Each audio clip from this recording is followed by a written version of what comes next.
O famoso futurólogo e historiador militar Yuval Noah Harari escreveu uma coluna para o Financial Times, cujo título fala por si só. Por que a Ucrânia está vencendo e a Rússia não alcançou seu principal objetivo, destruir a nação ucraniana? Se você ao menos já ouviu falar de livros como Sapiens, Uma Breve História da Humanidade, Amadeus, Uma Breve História do Amanhã ou 21 Lições para o Século XXI, então já sabe de qual escritor estamos falando. Sim, Yuval Noah Harari escreveu todos esses livros. Harari afirma que, diferente da propaganda russa, a Ucrânia está vencendo a guerra. Até o presidente dos Estados Unidos da América, Donald Trump, repreendeu Zelensky em fevereiro de 2025, dizendo que ele deveria ceder às exigências russas, porque vocês não têm trunfos. Nesta semana, afirmou que a Ucrânia, com apoio da União Europeia, pode lutar e vencer.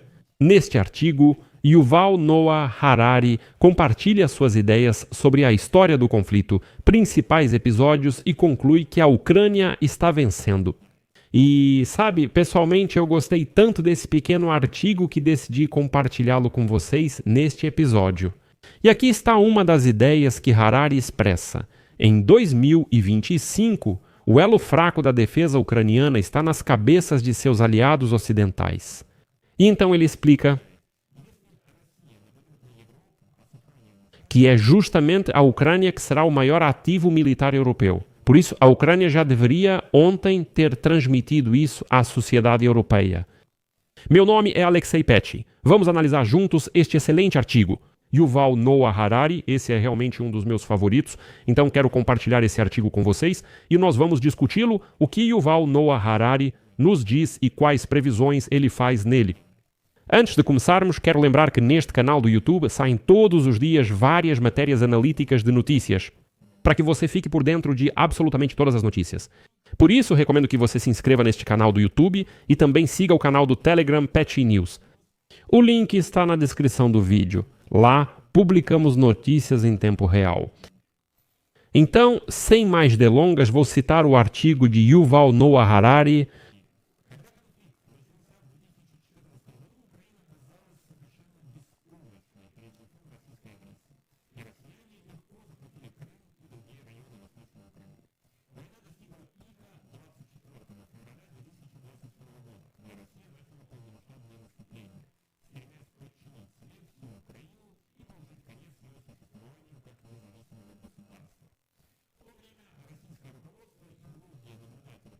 Vou citar o artigo de Harari.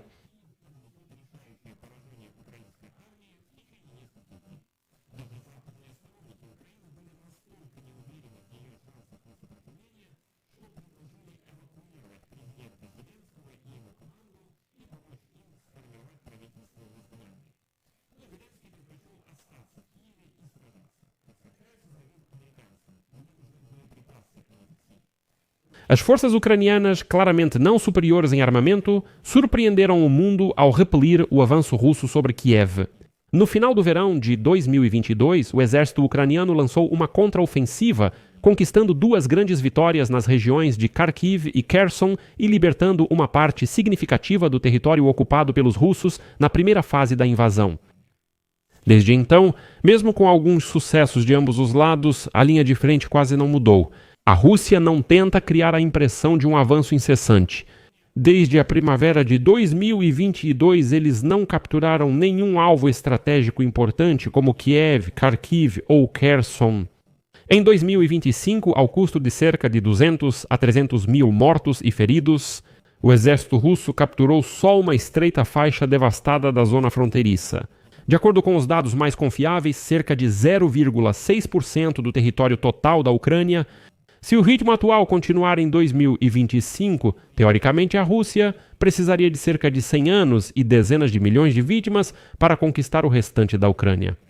Na verdade, em agosto de 2025, a Rússia controla uma área menor da Ucrânia do que em agosto de 2022. A situação lembra a frente ocidental da Primeira Guerra Mundial, quando generais implacáveis sacrificavam dezenas de milhares de soldados para conquistar alguns quilômetros de ruínas enlameadas. Jornais patrióticos ocultavam a dimensão dos absurdos ao publicar mapas que alegavam grandes conquistas, mas o principal era a escala desses mapas. O historiador Toby Tucker destacou que jornais da Primeira Guerra Mundial usavam escalas grandes para tornar os avanços mais impressionantes. Qualquer leitor atento perceberia que eram insignificantes. Em muitos jornais, os detalhes geográficos precisos contradiziam diretamente os relatos constantes de sucessos e avanços. O mesmo acontecia com os últimos sucessos russos.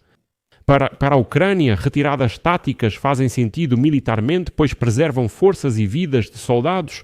Enquanto isso, a Rússia se esgota realizando ataques caros por ganhos insignificantes. A verdade é que a Ucrânia conseguiu. Como escreveu recentemente o general de divisão australiano aposentado Mick Ryan, fica-me com a impressão de que, mais de 3 anos após a invasão do Iraque, em 2003, os Estados Unidos da América conseguiram conquistar apenas 20% do país, perdendo ao mesmo tempo 1 milhão de pessoas. E alguém consideraria isso uma vitória para a América? No mar, as conquistas ucranianas também impressionaram. 24 de fevereiro de 2022. A frota do Mar Negro da Rússia tinha total superioridade no mar e, ao que parecia, a Ucrânia não tinha meios para enfrentá-la. Um dos incidentes mais conhecidos daquele dia aconteceu na Ilha das Cobras. O navio-chefe da frota do Mar Negro da Rússia, o cruzador Moskva, enviou a pequena guarnição: "Eu, navio de guerra russo, proponho que se rendam para evitar derramamento de sangue e perdas."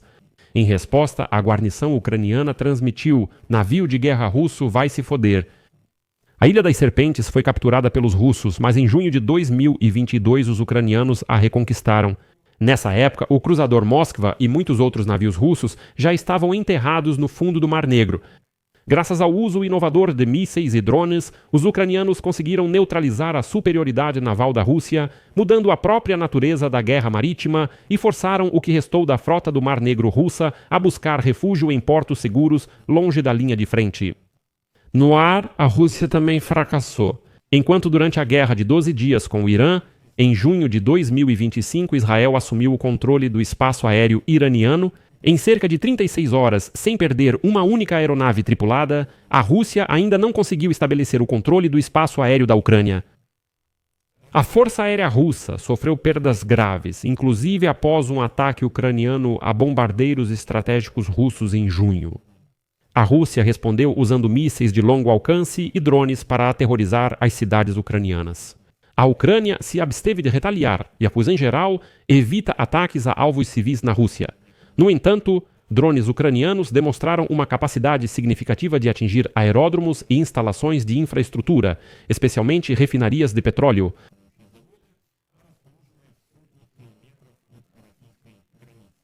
Os ucranianos conseguiram tudo isso sem intervenção militar direta de fora. Até agora, o único terceiro país que interveio diretamente na guerra foi a Coreia do Norte, que enviou mais de 10 mil soldados para lutar ao lado da Rússia. Os países da OTAN forneceram à Ucrânia um grande apoio com armas e outros recursos, mas nenhum de seus militares participou oficialmente. Também é importante notar que, até 24 de fevereiro de 2022 e por um longo período depois disso, os países da OTAN se recusaram a fornecer à Ucrânia muitos tipos de armamentos pesados mais modernos, além de restringirem o uso de outros. Algumas dessas restrições ainda valem hoje. Assim, em 2022, os ucranianos venceram em Kiev, Kharkiv e Kherson, mesmo com armamentos limitados. Se eles tivessem recebido apoio total desde o início, poderiam muito bem ter vencido a guerra até o final de 2022 ou até o verão de 2023, antes que a Rússia tivesse tempo de reconstruir seu exército e sua economia militar. E agora, como eu chamei, o Conselho de Noah Harari para 2025...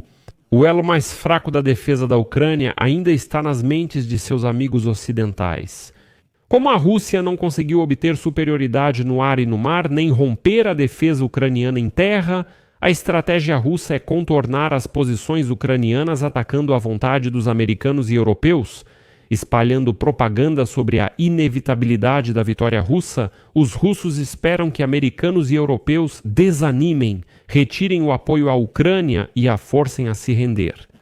Ceder a essa propaganda será uma catástrofe não só para a Ucrânia, mas também para os países da OTAN, que perderão grande parte de sua autoridade, além de sua melhor defesa contra as crescentes ameaças russas. Enquanto a Rússia amplia seu poderio militar e economia de guerra, a Europa se rearma às pressas. Mas, por enquanto, a maior e mais experiente força de combate entre o exército russo e Varsóvia, Berlim e Paris é o exército ucraniano. Os exércitos polonês, alemão e francês contam com cerca de 200 mil soldados cada, a maioria dos quais nunca participou de combates. No exército ucraniano, por outro lado, há cerca de 1 milhão de soldados, a maioria dos quais são veteranos experientes. Após 2 semanas de caças russos invadindo a Estônia e drones russos sobrevoando Polônia, Romênia e possivelmente Dinamarca, os europeus deveriam pensar que se a Rússia atacar a Europa amanhã e os Estados Unidos da América decidirem não intervir, o principal ativo militar da Europa será o exército ucraniano. Os militares americanos também têm muito a aprender com a Ucrânia, considerando sua experiência de combate e avanços em armamentos, especialmente na área de guerra com drones. As inovações da Ucrânia e seus vastos dados a tornam líder mundial. Provavelmente é por isso que o presidente Trump, ultimamente, tem se mostrado mais favorável à Ucrânia. Ele gosta de apoiar os vencedores. É impossível prever como a guerra vai se desenvolver, pois isso depende de decisões futuras. Mas, em um aspecto crucial, a vitória ucraniana já é decisiva e irreversível. A guerra é a continuação da política por outros meios. A guerra não é vencida por quem conquista mais terras, destrói mais cidades ou mata mais pessoas. A guerra é vencida por quem alcança seus objetivos políticos. E na Ucrânia já está claro que Putin não conseguiu alcançar seu principal objetivo militar, a destruição da nação ucraniana. Em muitos de seus discursos e ensaios, Putin afirmou que a Ucrânia nunca foi uma nação de verdade. Isso, por exemplo, tornou-se a ideia principal de seu extenso ensaio intitulado Sobre a Unidade Histórica de Russos e Ucranianos, publicado em julho de 2021. Na opinião de Putin, a Ucrânia era uma entidade fictícia, criada por potências estrangeiras para enfraquecer a Rússia.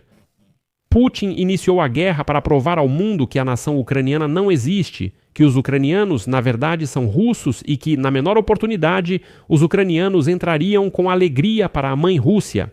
Ninguém sabe quantas pessoas ainda vão morrer por causa dos equívocos e ambições de Putin, mas uma coisa ficou absolutamente clara para o mundo inteiro.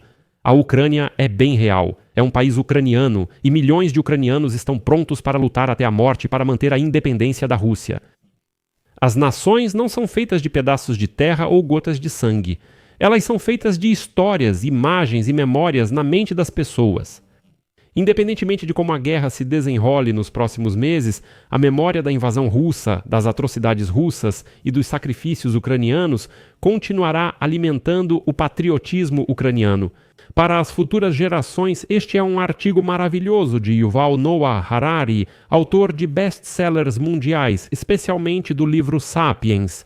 Muitos de vocês já devem ter lido esse livro ou 21 lições para o século XXI. Recomendo a leitura de ambos. Então decidi compartilhar esse artigo com vocês. Escrevam a opinião de vocês sobre esse tipo de material, que, lembro, é direcionado ao público ocidental, ao leitor ocidental. Isso é voltado principalmente para europeus e americanos. Por isso, escrevam seus comentários abaixo do vídeo, inscrevam-se no canal, ativem o sininho e não se esqueçam de deixar o like. É isso. Cuidem-se. Até mais a todos.